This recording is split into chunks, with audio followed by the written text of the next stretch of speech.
Guys good morning. আজকে হচ্ছে 27 তারিখ আর এখন বাজে হচ্ছে সকাল 11:11। আর আমরা আজকে বেরিয়ে যাচ্ছি হচ্ছে আরাম্বল সি বিচ যেটা আছে সেটা দেখতে, তার সাথে চাপুরা ফোর্ট।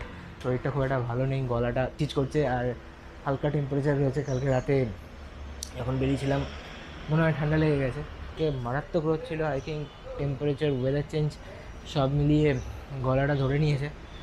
তো চলো জার্নিটা স্টার্ট তো করা যাক। সো এখন বাজে হচ্ছে 12:04 আর আমরা কাছাকাছি নয়, এখনো হাফ রাস্তা চলে এসেছি আরাম্বল যাওয়ার পথে।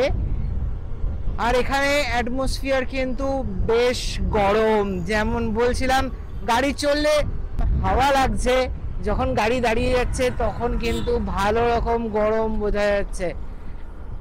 তবে আমরা আমাদের জার্নি কিন্তু এখনো কন্টিনিউ করছি, কোনো জায়গায় দাঁড়াইনি, সিম্পল। এখন বাজে 12:05। ম্যাপম্যান কোন দিকে? তো আমার ম্যাপম্যান আজকে ও পিছনে বসে আমাকে ইনস্ট্রাকশন দিচ্ছে, লেফট রাইট। দেখেছো ভুল রাস্তা ঢুকিয়ে দিয়েছে। এই জায়গায় পুলিশ রয়েছে এবং ওখানে স্পিড লিমিটটা কিন্তু ওরা চেক করছে, একদম ক্যামেরা বসানো আছে, স্পিড লিমিট চেক করছে। যদি স্পিড লিমিটে ওভার স্পিডিং হয়ে যায় তো ফাইন দাঁড় করাচ্ছে, আদারওয়াইজ হেলমেট না পরলেও কিন্তু দাঁড় করাচ্ছে। পিলিয়নের হেলমেটটা এখানে কম্পালসারি নয়, কারণ বাবলিও হেলমেট পরেনি, বাট এখনও পর্যন্ত অনেকবারই পুলিশ আমি দেখেছি কিন্তু দাঁড় করায়নি। বাট রাইডারে কিন্তু হেলমেট মাস্ট, হেলমেট পরতেই হবে। আর দেখো এটা নিজের সেফটির জন্য, এত দূরে এসে আমরা স্কুটি নিয়ে গাড়ি চালাচ্ছি, এখানে তো এটা রাখা উচিত। আমি বাবলিকে অনেকবার বলেছি পরে নাও। আবার আমরা একটু হালকা উপরের দিকে উঠবো, বেশ ভালো লাগছে কিন্তু এখানে এইভাবে স্কুটি চালাতে। আর এখানকার রাস্তাগুলো না মাঝে মাঝে কখনো চড়াই কখনো উতরাই, খুব সুন্দর।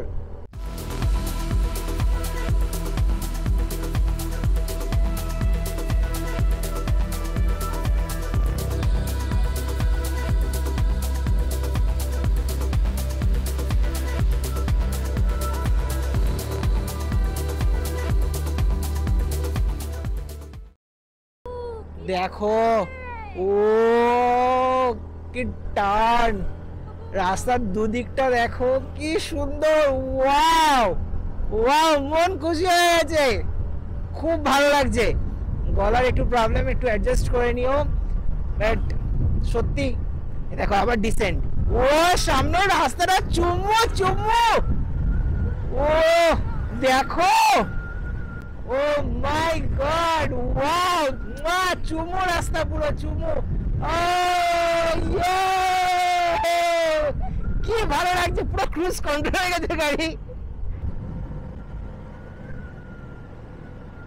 দেখো কোনো গাড়ি তেমন নেই, আমাদের পিছনে শুধু একটা 4 হুইলার আসছে আর বাকি রাস্তা ফাঁকা, আমরাই যাচ্ছি। ও সুপার সুপার।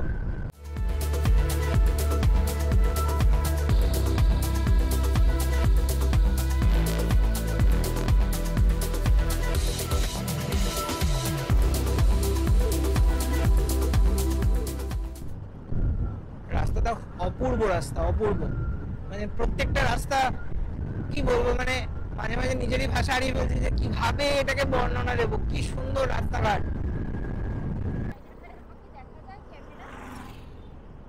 এ নাও, বাবলি বলছে আমাকে দেখা যায়, তো আমার ম্যাপম্যানকে আমি দেখিয়ে দিচ্ছি, এই যে আমার ম্যাপম্যান পিছনে বসে আছে।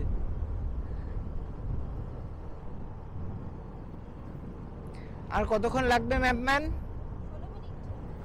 সো ম্যাপম্যান বলছে আর 16 মিনিটসের মধ্যে আমরা পৌঁছে যাব। যেহেতু আমরা যে জায়গায় ছিলাম সেখান থেকে আরাম্বল বিচ কিন্তু অনেকটা, মানে অলমোস্ট দেখাচ্ছিল 53 মিনিটস, সেখান থেকে এখন এসে দাঁড়িয়েছে কত মিনিট? 16 মিনিটস। 7 কিলোমিটারের মধ্যে আমরা ঢুকে যাব। তো যদি এরকমই রাস্তাঘাট পাই আশা করছি 10-15 মিনিটের মধ্যেই ঢুকবো, কারণ দেখো এখন বাজে হচ্ছে 12:12।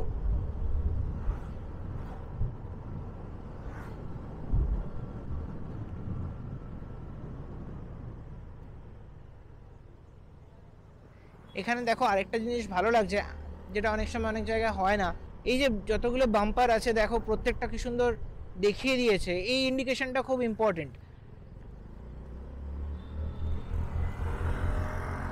দেখো বাচ্চা বাচ্চা ছেলেমেয়েরা স্কুল করে আসছে। যেটা বলছিলাম, আবার ওখানে যে একটা বাম্পার রয়েছে তুমি এখান থেকেই বুঝতে পারবে।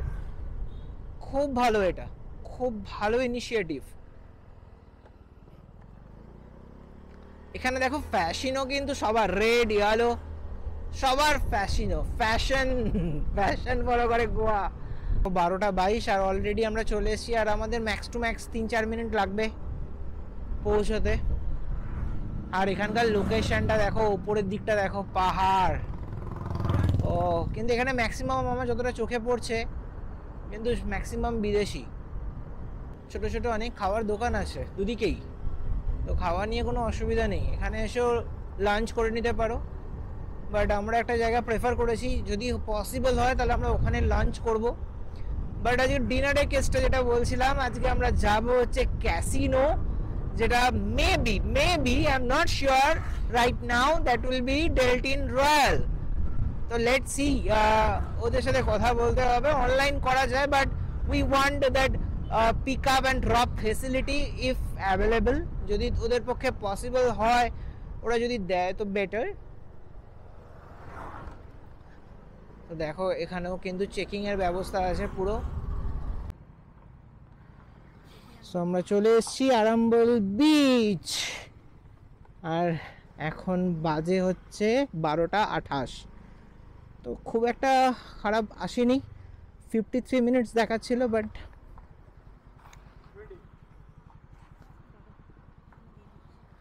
এখানে একটা পার্কিং ফি লাগবে 20 রুপিস। চলো পার্কিং ফিটাকে দিয়ে নিই। তো সামনে পার্কিং, ওই যে দেখা যায় স্কুটি লাইন, আমরা যাব ওখানে। ও অফবিট লোকেশানে, অফ রোড রাস্তা। চলো। ও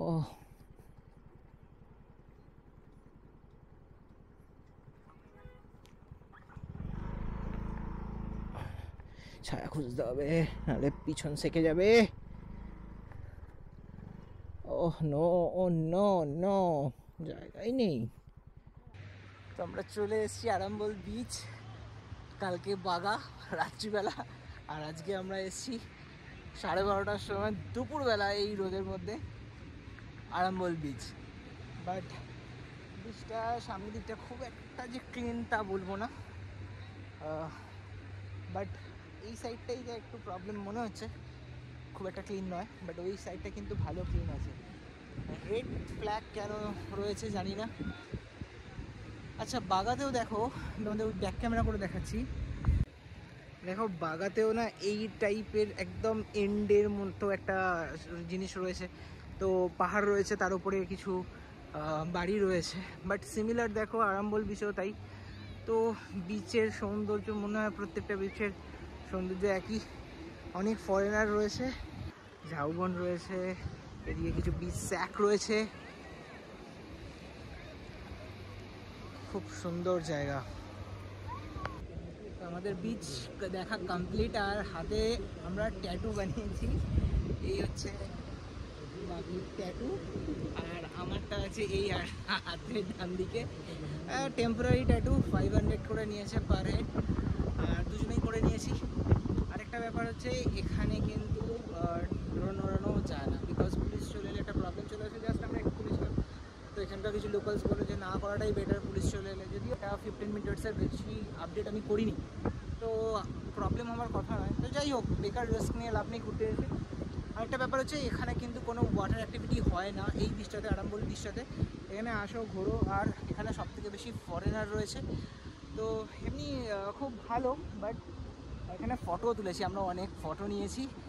আর এখানে দেখো ছোটো ছোটো এরকম খুব সুন্দর সুন্দর এখানে নৌকা রাখা আছে, বেশ সুন্দর। এগুলো করেই হয়তো মাছ টাছ ধরতে যায়। আর এখানে রুক শ্যাক রয়েছে প্রচুর, এখানে বসতে পারো। বাট এখানে কিন্তু কিছু নিয়ে বসতে হবে, এমনি ফ্রিতে বসা যাবে না। প্রচুর জল তেষ্টা পেয়েছে। আর এখানে একটা ডাবের দোকান রয়েছে জাস্ট সামনে থেকে এসেই।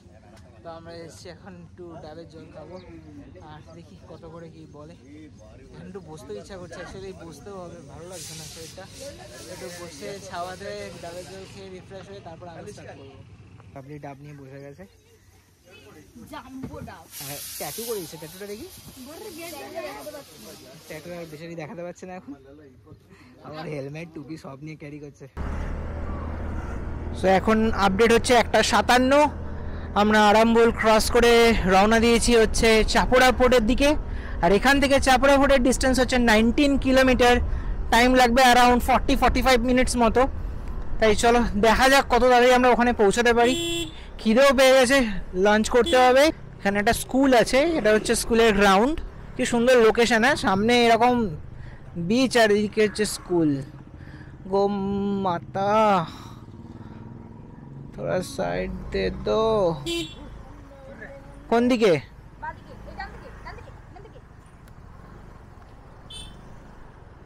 গল্প করো তুমি। রাস্তাটা দেখো শুধু, এখান থেকে এরকম চড়াই। A1 রাস্তা, সত্যি A1 রাস্তা। পাহাড়, এই দেখো পাহাড়ের উপরে পুরো সবুজ। ওয়াও, কি লাগছে এখান থেকে টার্ন।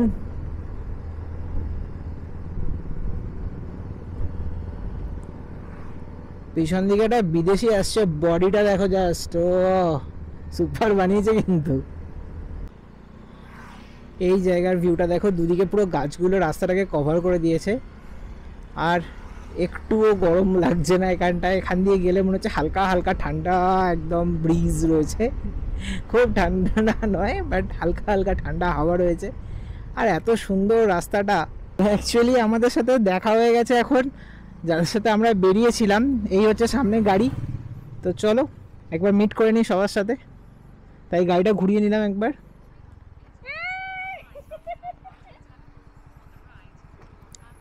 চলো একটু অফ করছি, কথা বলে নিই তারপর। এই জায়গাটা কত নারকেল গাছ আছে দেখো। আমাদের আর 6 কিলোমিটার মতো বাকি আছে চাপড়া ফোর্ট যেতে। বাট এখানকার রাস্তাগুলো এত সুন্দর, মনে হচ্ছে কিছু কিছু পার্ট তো ক্যাপচার করি। তাই যতটা মনে হচ্ছে যেগুলো খুব সুন্দর সুন্দর, সবই সুন্দর। তার মধ্যেও যেটা যেটা আমার কাছে সুন্দর লাগছে, আমি সেগুলোকে তুলে ধরার চেষ্টা করছি। আশা করি তোমাদেরও ভালো লাগছে। এই আরেকটা চার্চ চোখের সামনে পড়লো, দেখো অনেক পুরনো মনে হচ্ছে এটাও।